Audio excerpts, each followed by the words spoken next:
They're not afraid to blow things up. A different kind of insurance company. FM Global, next on History's Business.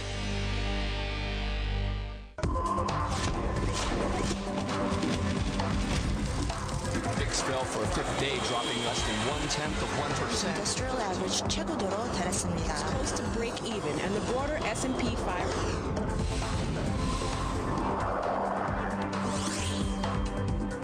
Welcome to History's Business. I'm Jeff Warrow. Today, the insurance company that takes the risk out of risk management, FM Global. Let's take a look. From hurricanes to earthquakes and other natural disasters, many of the world's largest companies turn to FM Global for property insurance.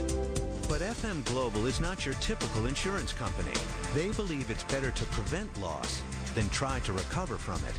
They're in the business of making sure clients' facilities, from factories to warehouses, remain safe and functional even when disaster strikes.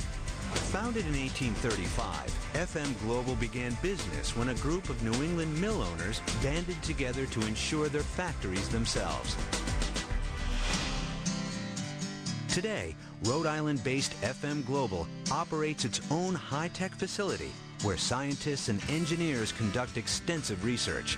This is where technicians simulate every possible real-world scenario a client's facility might encounter and put it to the test. Some items are set ablaze to see how they burn. Other procedures include examining wind damage. And they even have a cannon that shoots debris at houses. FM Global is the insurer that believes property damage is avoidable, not inevitable. And their proactive approach to risk management puts them at the forefront of their industry.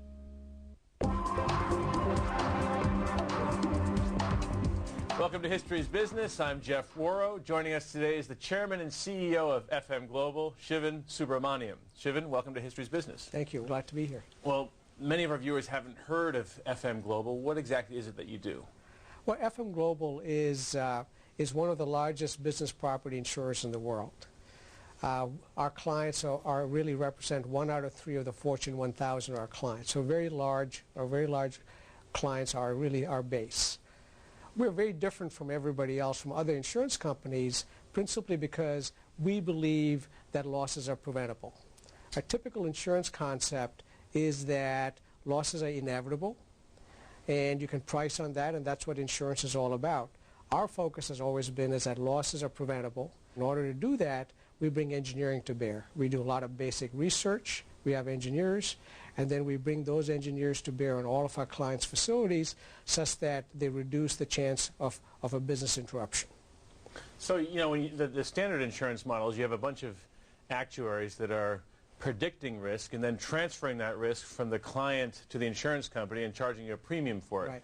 You're saying you go in and you reduce that premium by consulting with that client and telling that client how to reduce its various risks in order to get a lower insurance cost. Right. That is, the companies have concluded that just that the check for if they have a business interruption, just that check that we would give them from a loss point of view.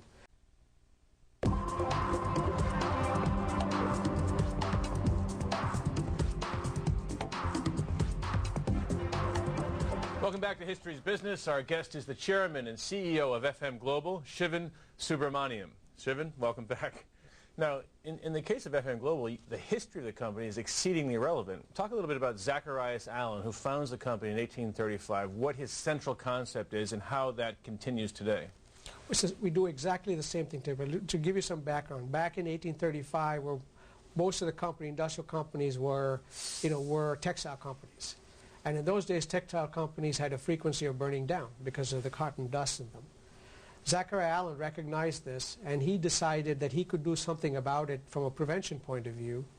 And what he did was he built a facility that was much better protected than any of the other textile facilities around him. And then he went to the insurance companies and asked for a discount. And he said, I'm doing better than everybody else. And they gave him a rack rate. He said, I want the rack rate. They thanked him for all of his work. And they said, you reduce the risk profile of the whole group of industries that we insure. and the rate is what it is. And so he had to pay at the rate of the most fire-prone factory in the region, despite all the improvements he'd made. Right. So his point was, he said, you know, this thing doesn't work for me because I know there are other industrialists out there who would like to focus on not having losses. That's a more important thing, and want to prevent losses from occurring. In those days, it was mostly fire losses. Want to have fire losses from not happening. And so he put together a group of industrialists who looked at it the same way as he did. And that's how the factory mutual started. So it's a mutual association of factories all bonding together to lower their insurance costs by improving their risk profile. Exactly. And committing to the whole concept of risk improvement, you know, and property preservation. And that's really what it was. And the only difference from between what it was in 1835 and today is in 1835 was in New England, and today it's worldwide. Yep. But other than that, the concept has remained very firmly in place and very successful. Something was invented in 1874 that revolutionized this whole risk management, risk reduction business. What was it? Well, it was a sprinkler. And like the fire sprinkler that you see in offices? Yeah, sprinkler system, the sprinkler head that you see up in the office, that came about in the 1870s. And our engineers recognized that as being crucial to controlling a loss once a fire started. And since then, we've been doing most of the basic research has come from from us on sprinkler design and sprinkler technologies. In fact, we have hundreds of patents in developing that. So every time when you look up and you see a sprinkler, probably there's a patent behind that, and the patent is an FM Global patent. Now, is there some sort of a star chamber out there in western Rhode Island where you guys cook up all these things like the modern day equivalent of the fire sprinkler? Yes, we have the largest research camp, fire labs in our research campus in Rhode Island. It's 1,000 acres. It's a wonderful facility where we can mimic virtually any scenario that a client has in their facility, so we can test out the kind of protections that they might have in those facilities and give them better advice. Or we can use that to discover something new that might be occurring from a risk profile point of view and how to deal with that. We also deal with situations in terms of what wind does to facilities. We have a test lab that does that. We looked at what kinds of electrical things could happen. There's a whole series of things that can really disrupt a facility, and in this lab we try all those things out. So sometimes I call it a pyromaniac's dream. I mean, in fact, you're located in West Gloucester, Rhode Island, which is in the middle of nowhere, precisely because you didn't want to scare the neighbors with all your explosions and fires and wind and all that stuff, right? That's right. But we try and contain it so that nobody really notices us. But sometimes, every once in a while, there's a loud noise and somebody wants to know what that's all about. Yeah. But that's the point of having it out there in the western Rhode Island border. And how has the testing changed over the years? How is it different today than it was in the past? Well, it's become much more complicated, much more sophisticated. The kind of materials that are used are very sophisticated. There's a whole combination of materials are used that could lead to different end results in terms of fires or other disasters. Equipment is changing. Equipment is becoming much more complicated. There's far more computerization in equipment that causes a great amount of risk associated with that. So all of that has to be tested in those labs and to looked at. So it's becoming a much more complicated process. Okay, let's take a short break right there. We'll be back with more with FM Global right after this.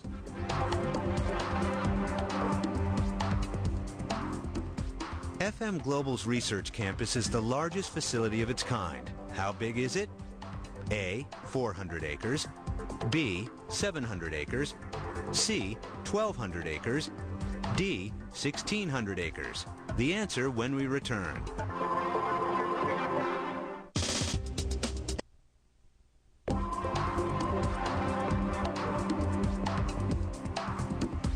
FM Global's research campus is the largest facility of its kind. How big is it? The answer, D. FM Global's research campus in Gloucester, Rhode Island spans 1,600 acres.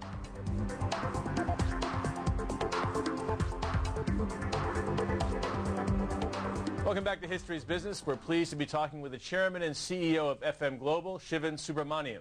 Shivan, there must be some sort of crossover potential here for some of the things you're doing in terms of risk alleviation, risk management for the consumer and the homeowner. In the course of your business, have you come up with any tips for just the little guy? Absolutely. There's, you can transfer a lot of these concepts into doing smart things. Like for example, if you're in an area that's close to a flood zone, make very sure you don't have your key belongings, your papers in your basement. Make sure they're somewhere else. Or if you can afford to have a single sprinkler head over your furnace in your basement, because the two places that where a fire can occur is either over your furnace or in your kitchen, where your cooktop is. So you can do things like that. If you're at a wind area, the one thing we know is that to make sure you protect your windows well, because you don't want the windows breaking on you. And the typical thing most people always do is put a half-inch plywood piece up there. And our studies have always shown a half-inch plywood is not always enough. So if you can double it up and put 2 half-inch plywoods, all of a sudden you have a very secure facility. What about if you live in an earthquake area like in Northern California? What do you do? Or Southern California? What do you do? Well, in an earthquake area right now, if it's a fairly new home, some of the codes in California are just wonderful from an earthquake point of view. So the issue then becomes is how do you make very sure that when the ground shakes, you don't have accidentally a fire loss, and that could occur if you had a break in your natural gas line. And you can very simply put in a seismic gas shutoff valve with just hundreds of dollars, nothing very significant in terms of capital expenditure, that essentially will shut the gas off as soon as the ground shakes. So the potential of a fire doesn't occur. And how did Hurricane Katrina affect FM Global? Katrina was a place where a lot of our loss prevention capabilities was actually established very nicely. For example, we had about 500 locations that were exposed to Katrina. And if you sorted those locations out between those people that had losses at locations where there was no recommendations, in other words, from a risk improvement point of view, that is, we had finished implementing all of the engineering recommendations we would do to those facilities, and separated that from losses at locations where there's still some outstanding recommendations that hadn't been completed. There was an 80% difference in the losses. So the people who had completed the recommendations had 80% less economic loss than the ones who hadn't. It's a very, very strong model and evidence in terms of that our advice and the fact that majority of loss are preventable is really a very valid statement. So you're constantly working against fires, floods, wind. Are there other eventualities you're working against? Absolutely, machinery breakdowns. There's a whole series looking at how the service chain works with a client. When you look at the supply chain that client has, he produces a product, but that product requires other parts to be made from other places that the client might own or might contract from, and really when you start to look at that, the risk of that chain as it goes down the line, all of that stuff that we would take care of. You give a fascinating example of a screw manufacturer in Hong Kong, a little screw. He could actually hold the keys to the whole realm. Right. Can you talk a bit about that? Sure. That is, we had a customer once that had a very complicated manufacturer, many different locations, and really produced a very complicated product, the end product that they sold. But after doing a lot of the analysis, we concluded that the key facility that was like the Achilles heel of that whole enterprise was the small place in Hong Kong that manufactured the screws for this facility. And we showed the client that if they didn't protect that particular facility well enough, the entire company, billions of dollars of sales, was in jeopardy. And that's the kind of work that we would do in terms of identifying, key supply chain problems or things in their process that could sort of fall apart very easily. And how do you verify that client is actually taking your recommendations to heart and actually improving its supply chain to that screw manufacturer in Hong Kong? This is the heart of what we do, because if you think about it, we have a worldwide network of about 1,500 engineers all over the world. Could speak in different languages, but they're all trained on the same principles of engineering and loss prevention. And what they would be doing is they would be actually assessing these places on a regular basis to make sure, that these things that we had agreed to get done actually got done. And what we then is to report to the risk manager that Hong Kong company's risk manager might be based in Cleveland, Ohio. And we would be reporting to the risk manager in Cleveland about how their facilities are being managed from a risk management point of view. Shivan, let's take a short break right there. We'll be right back with more on FM Global.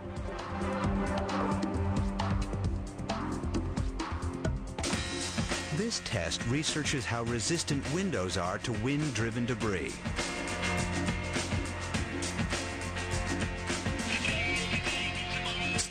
The first window has limited protection and shatters easily.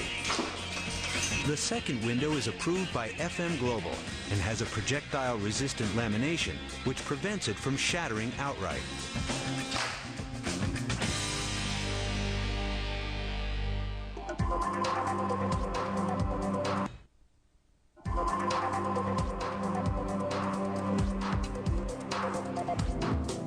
This is FM Global's 2x4 cannon.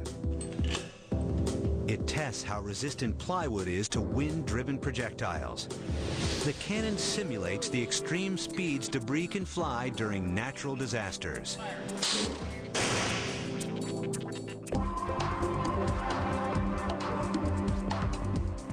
Welcome back to History's Business. I'm talking with Shivan Subramaniam, the chairman and CEO of FM Global. Shivan, let me ask you some questions I ask all of my guests.